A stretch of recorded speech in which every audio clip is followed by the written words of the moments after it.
Just a quick announcement. I don't know if it fits any of you, but there are new YMCA internships posted. These are unpaid internships that students have found them valuable previously. So there's summer and fall internships here.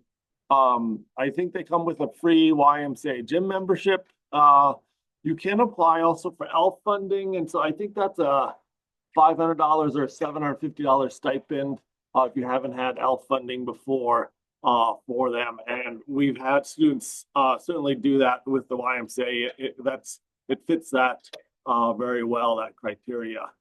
So keep that in mind. We're going to wait a little bit, see if anyone else shows up today. We're going to be doing the learning activity with Lambda functions here for this in just a bit. And so we'll assign teams here for that in a sec. Couple things that are a little different that I want to remind you is that with this activity, you'll be selecting 3 different languages to run code in or to generate code. So use AI to generate code, and I give you a kind of description of what we want the code to do here. And so you can use AI to generate that code. We do, and again, I haven't seen all the students do this. I do want you to be running the code, making sure the code runs, because it's not uncommon for AI sometimes to generate that. So I want you to, for each language, paste in the code here, run the code, and paste in the output of it here. So here's the IDs. Oops, I have to clear up. These IDs should all be working now. Let me just change that format.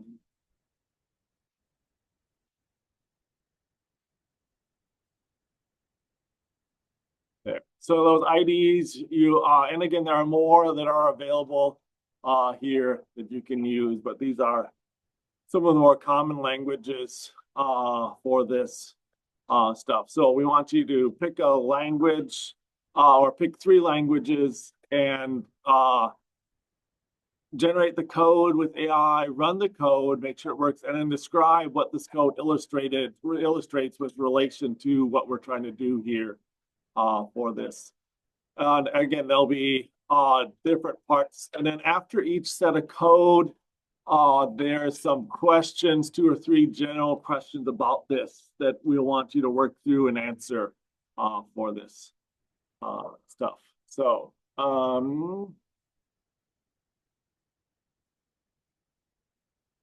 what I think we'll do is break you into teams here and do that. One more quick announcement here is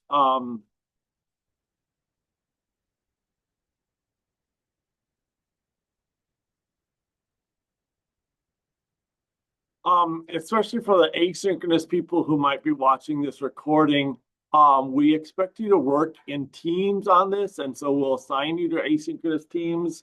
The idea is that you should open up this document, share it with the other members of your team, and they should contribute to it. So whoever does it first should open it up, share it.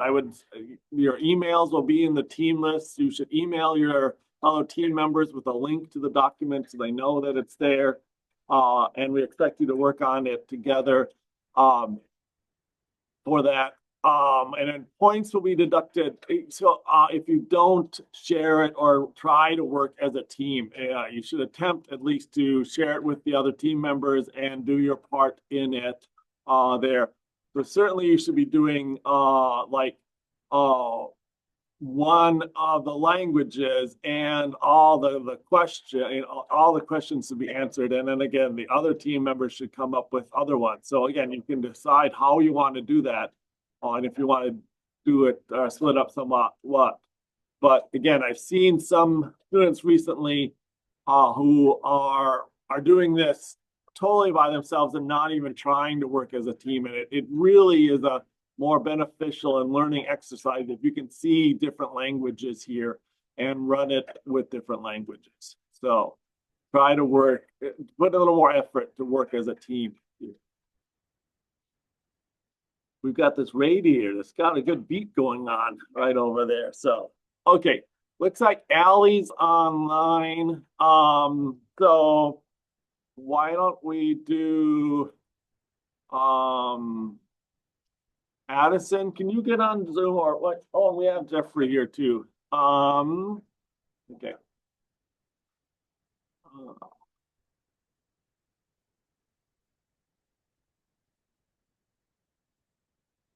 okay.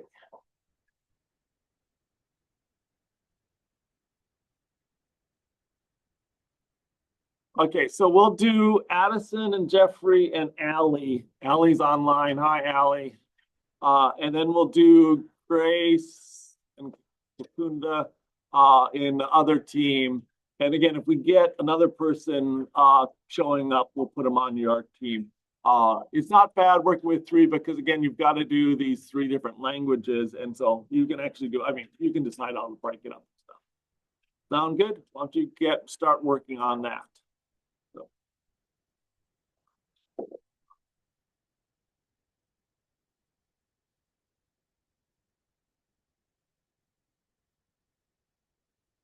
Hey, Johnny's here.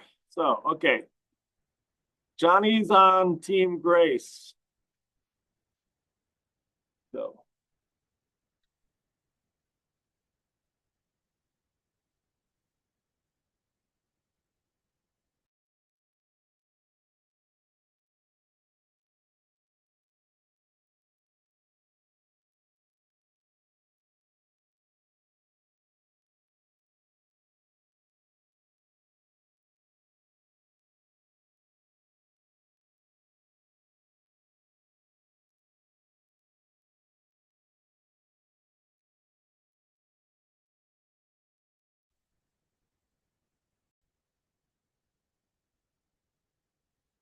wanted to do a check-in now on how we're doing.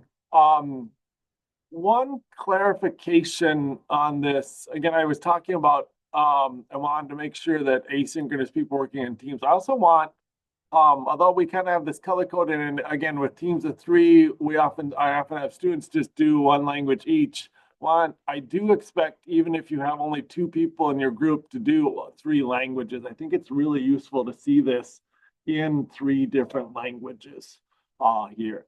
And with AI, I don't think it's that challenging here. So I'm kind of guessing, I don't know. I really want to make sure you get down to part three here. That's where I see students often stumble. Like we'll be doing mobile apps again next fall, and in mobile apps we do a lot of Lambda button click events or functions.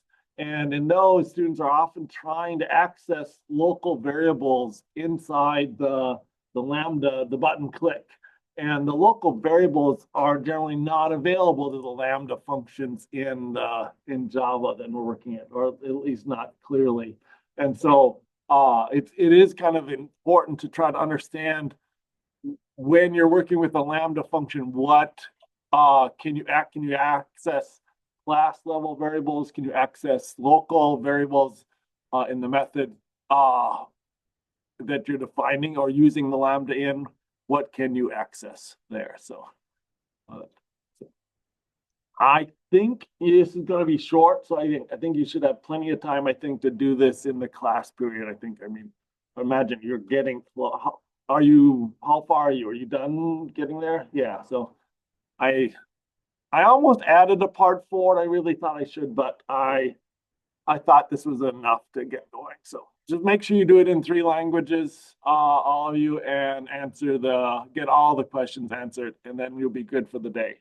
So, and same with the asynchronous students there.